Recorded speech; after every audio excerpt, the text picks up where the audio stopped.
Mari kita mempersiapkan hati kita bersama-sama untuk mendengarkan firman Tuhan. Saudara, mari kita sama-sama membuka Alkitab kita di Lukas pasal 24 ayat 5, 6, dan 7. Sekali lagi, Lukas 24 ayat 5, 6, dan 7. Saya akan bacakan ayatnya untuk saudara sekalian.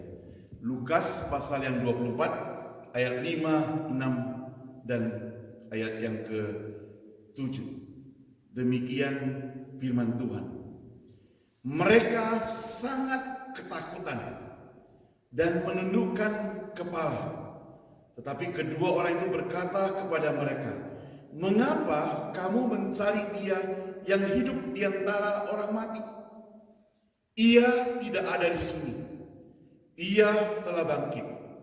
Ingatlah apa yang dikatakannya kepadamu ketika ia masih di Galilea, yaitu bahwa Anak Manusia harus diserahkan ke tangan orang-orang berdosa dan disalibkan dan akan bangkit pada hari yang ketiga." Demikian firman Tuhan. Mari kita berdoa. Bapa yang di surga, kami sudah membaca firman-Mu. Biarlah firman Tuhan sungguh menjadi iman kepercayaan setiap kami. Pakai hamba-Mu untuk men-share firman Tuhan yang sudah digumuli, supaya semua kami dan Dia sendiri mendapatkan berkat. Di dalam nama Tuhan Yesus kami berdoa. Amin. Tema pada hari ini saudara adalah Yesus sudah bangkit. Dia tidak ada di sini lagi. Yesus sudah bangkit. Dia tidak ada di sini lagi. Nah, saudara, kebangkitan Yesus Kristus bertahun-tahun menjadi suatu tanda tanya bagi banyak orang. Khususnya orang-orang yang belum percaya kepada Dia dengan sungguh-sungguh. Sungguhkah kebangkitan itu ada? Sungguhkah Yesus itu bangkit? Mengapa demikian, saudara? Ya, karena orang itu tidak percaya, saudara. Itu sebabnya maka mereka bertanya pertanyaan berulang-ulang, meragukan kebangkitan Tuhan Yesus. Nah, itulah pertanyaan yang kita barangkali sudah dengar dan sudah kita bosan mendengarnya. Bahkan mereka yang belum percaya sulit menerima berita tentang kebangkitan ini. Apakah Yesus itu benar-benar mati atau pingsan? Itu juga jadi perdebatan pada waktu dulu, saudara. Bahkan murid itu sendiri bernama Thomas juga sulit percaya akan kebangkitan Tuhan Yesus. Kalau saudara perhatikan di dalam Alkitab, setelah Yesus bangkit, Thomas datang waktu bertemu dengan Tuhan Yesus, dia juga meragukan kebangkitan Tuhan, sehingga dia ingin mencucukkan tangannya di bekas paku. Nah, inilah yang membuat orang banyak yang merasa ragu. Saudara, lumrah murid Yesus saja ragu, saudara. Murid Yesus saja mau melihat bukti. Tapi Tuhan memberikan satu bukti nyata kepada semua orang bahwa sampai detik ini kebangkitan Tuhan Yesus tetap dipertahankan sebagai satu pengakuan yang benar, bukan bohong-bohongan. Lalu bagaimana dengan kita, saudara? Pagi ini tatkala kita memperingati hari Paskah, hari kebangkitan, kita akan melihat bahwa peristiwa kebangkitan itu sungguh-sungguh terjadi. Mengapa saya berani katakan itu sungguh-sungguh terjadi? Kita akan lihat bersama-sama. Nah, saudara, apabila kita coba merenungkan sesudah Yesus disalibkan dan Ia mati, kemudian Ia dikuburkan, sangat menjadi perhatian orang banyak. Kalau zaman sekarang kematiannya itu viral. Orang-orang semua tahu. Dulu saja belum ada media sosial, kematian Yesus begitu mengherankan, mengagumkan.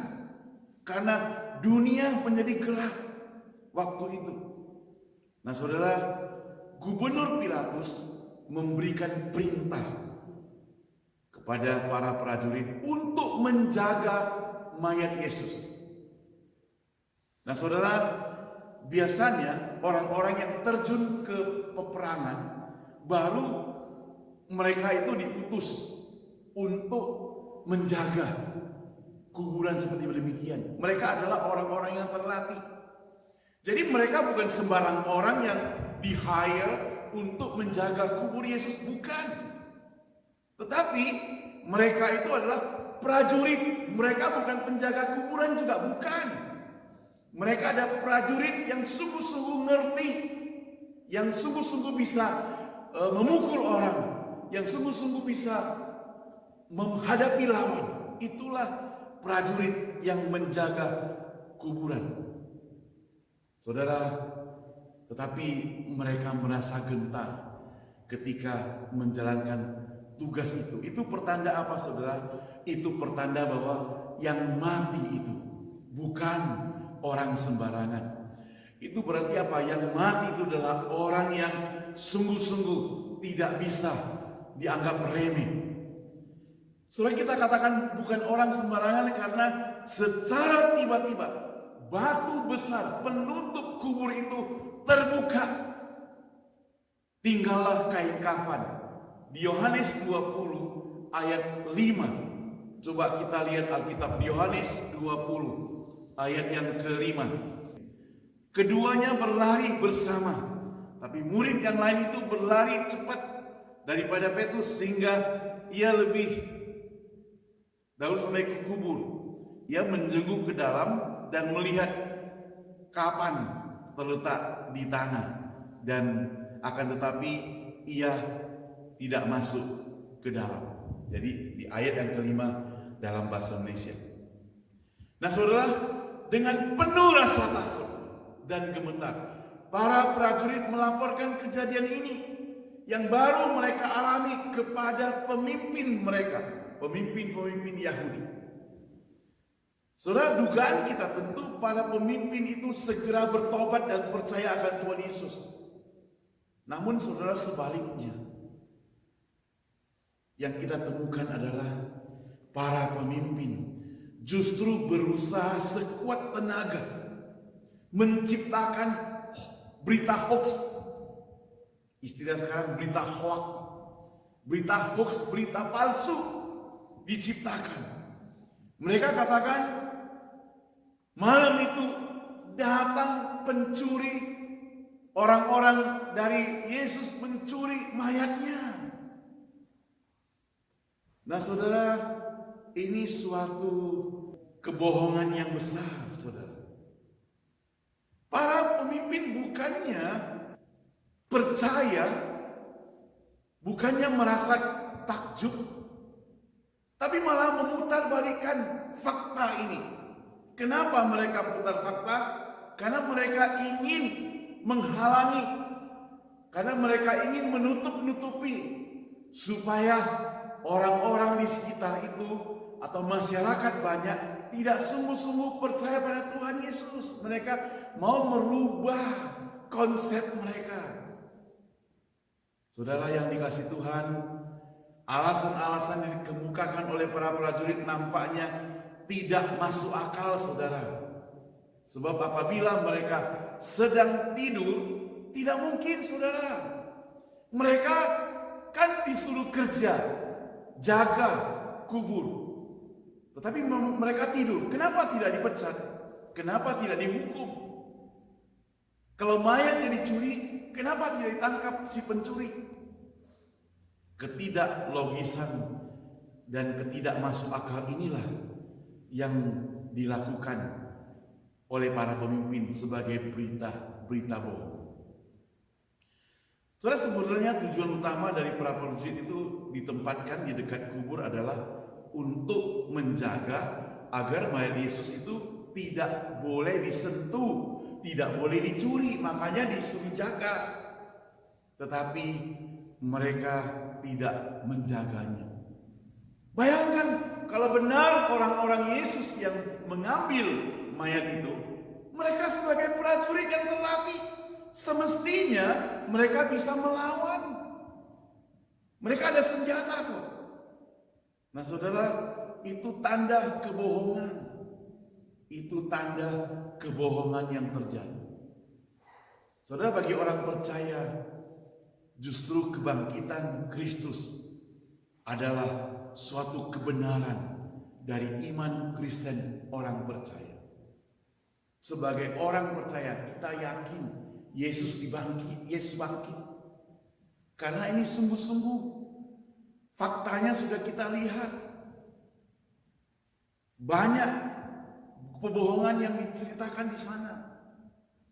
Seorang penulis yang bernama James Orr, dia katakan dalam bukunya The Resurrection of Jesus, dia katakan Kristus telah mati karena dosa-dosa kita sesuai dengan kitab suci, dan ia telah dikuburkan. Tetapi bukan hanya itu, ia juga sudah bangkit. Dalam 1 Korintus 15 ayat 17 tercatat, jika Kristus tidak dibangkitkan, maka sia-sia kepercayaan kamu dan kamu masih hidup dalam dosa. Sehingga ayat yang ke-6, waktu murid-murid mendengar, ia tidak ada di sini, ia telah bangkit. Paling sedikit ada 8 hal, 8 bukti atau 8 hal penting yang memberi kesamaan tubuh Yesus yang bangkit di antara orang mati dengan tubuh Yesus yang dikubur. Yesus bangkit, dia perlihatkan bekas paku kepada murid-muridnya. Itu yang pertama. Yang kedua, tubuh kebangkitan Yesus juga mengandung bekas luka yang lain di lambungnya juga. Dia perlihatkan kepada murid-muridnya. Coba kalau saudara ada kesempatan baca Yohanes 20 ayat 25. Di situ mencatat bahwa dia memperlihatkan tubuhnya. Nah, dalam berbagai penampakan dirinya sesudah kebangkitan, Kristus cepat dikenal oleh murid-muridnya. Itu membuktikan bahwa tubuh kebangkitannya itu mirip dengan tubuh sebelum dia mati. Selanjutnya, dalam penampakan diri Kristus kepada murid-muridnya di ruang loteng, dengan sengaja ia memakan makanan yang membuktikan bahwa ia bukan hantu, melainkan ia benar-benar bangkit dari kubur. Jadi dia ikut makan bersama murid-muridnya.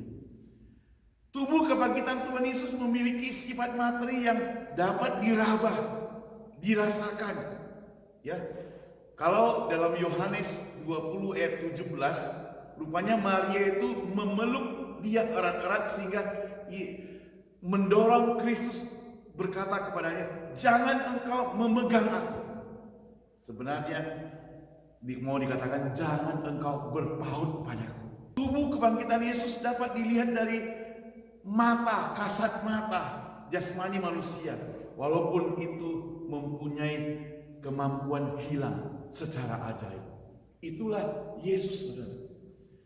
Nah, tubuh kebangkitan Tuhan Yesus juga mempunyai kesanggupan bernapas. Coba kita lihat Yohanes 20 ayat 22. Ya, Yohanes 20 ayat 22. Dan sesudah berkata demikian, ia menghembus mereka dan berkata, "Terimalah Roh Kudus."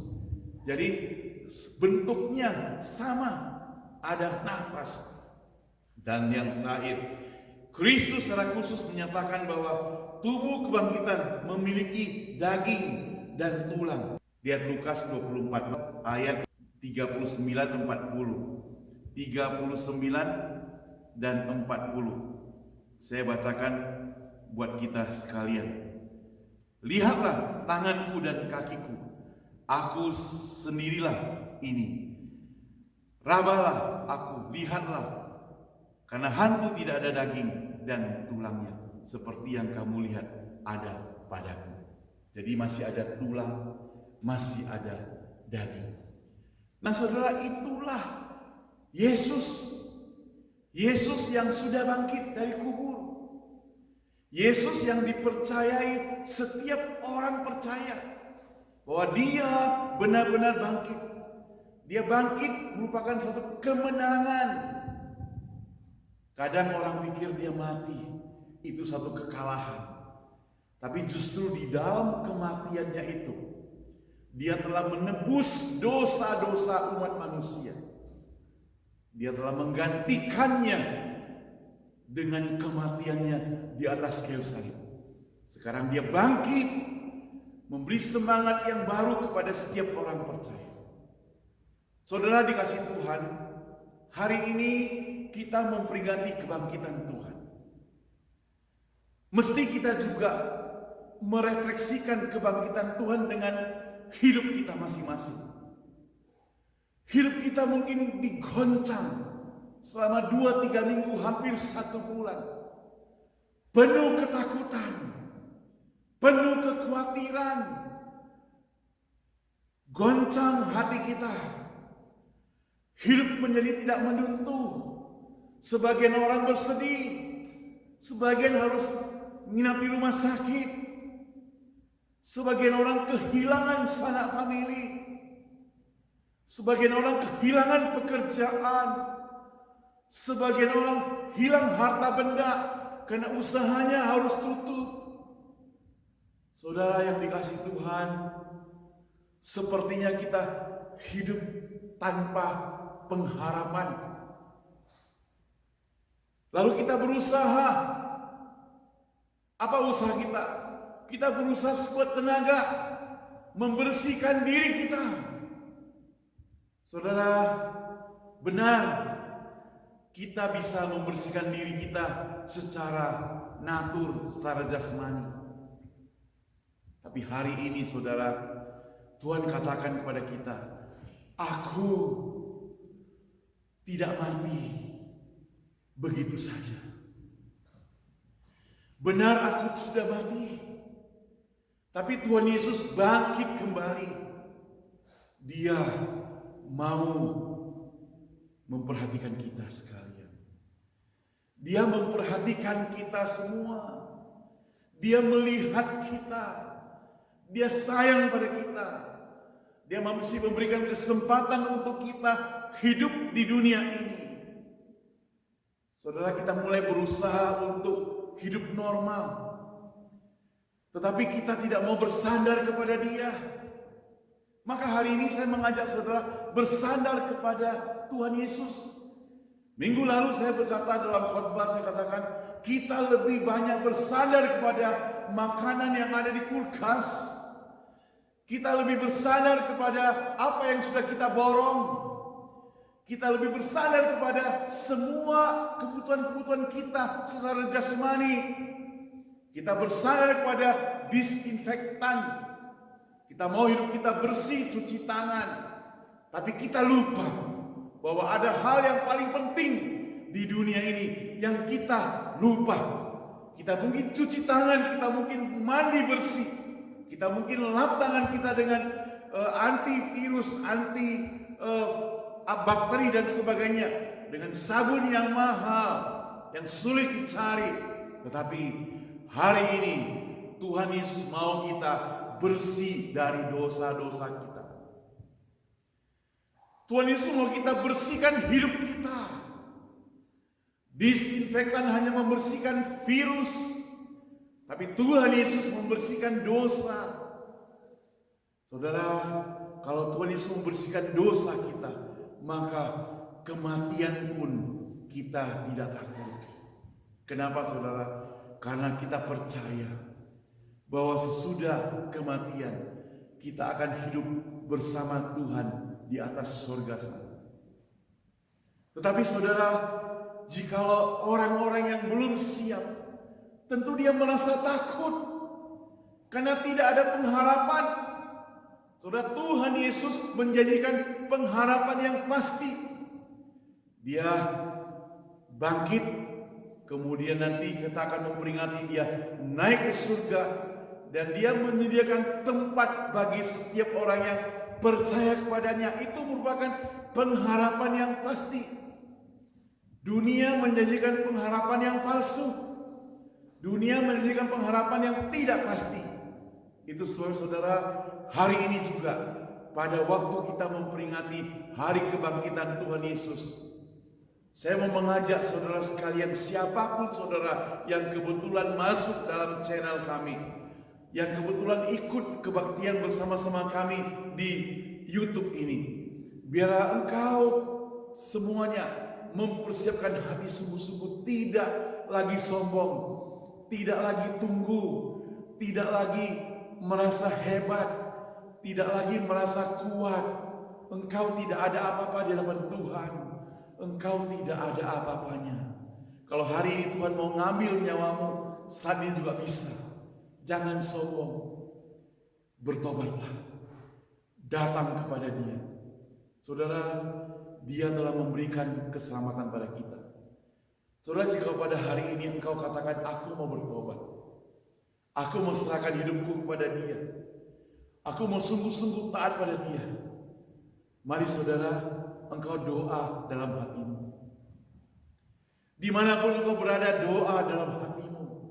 Katakan, Tuhan, aku mau bertobat. Selama ini aku sombong. Selama itu aku menganggap harta itu segala-galanya. Selama ini aku menganggap bahwa semua yang aku miliki itu merupakan hal-hal yang pengharapan saya. Tapi ternyata semuanya tidak dapat menolong.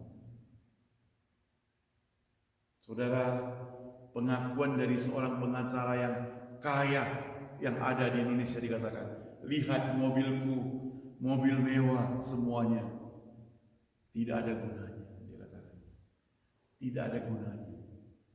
Kalau nyawa kita itu sangat berguna di hadapan Tuhan. Nyawa kita sangat berharga, dan semua yang ada tidak ada harganya. Mari datang kepada Dia, Tuhan. Kepada Tuhan, terimalah Dia sebagai juru selamat. Mari datang kepada Tuhan Yesus, terima Dia sebagai juru selamat. Berdoa kepadanya. Mari kita berdoa. Tuhan, kami sudah mendengar firman-Mu. Di dalam hari kebangkitan Engkau, kami bersyukur Engkau telah mati menebus dosa kami, memberi kami keselamatan. Oh Tuhan, kami mau serahkan, kalau di antara kami tadi sudah percaya kepada-Mu, yang juga sedang berdoa, biarlah Tuhan Engkau jamah hatinya, jamah hidupnya, pakai hidupnya untuk memuliakan nama Tuhan. Ubah hidupnya. Kalau hidupnya dulu tidak jadi berkat bagi orang lain, tidak membuat orang lain sukacita, tapi begitu percaya pada Tuhan, Engkau ubah hidup kami, mengubah hidup kami menjadi berkat bagi orang lain. Tuhan, hamba-Mu menyerahkan seluruh kami yang sudah mendengarkan firman Tuhan ini. Hanya dalam nama Tuhan Yesus kami